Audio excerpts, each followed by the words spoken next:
Okay,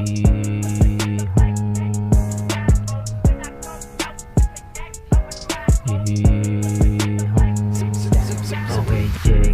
Nagyayabangan na naman sa aming hood. Madami namang mga rapper na iingit kasi di sila makasloob. Langan naman kami yung mas namang gusto palagi na sa harapan. Di kami payag kasi kami yung nagdala papunta sa inyong harapan. Ay, tinawanan namin yung smooth. Kapag ang pangalan ni Jing narinig malamang sa amin yung good. Sa lapag palaging may food, dinalatwag namin yung hood. Alagad pa ng rap, dinaliktad namin yung dinaanan na road. Anong masasabi mo? Sinulatan ko lang ng ilang minuto to. Mga sinabi mo, dilapatan ko lang kasi ito naman totoo. Mga niyayabang mo, niluluto ko para ibalik ko sa iyo. Ako ginabana mo, natutulog to. Yanig ka sa akin ako boss. Bagal mo pa, para sa inyo hindi kayo makakaisa. Ako tatagos kasi gusto ko boss para matawag naman nakakaiba. Di na kailangan ko pa na ibilin, sa amin kayo ibibitin. Kapag ko sa panarap, kami pa sa rap kayo igigilin.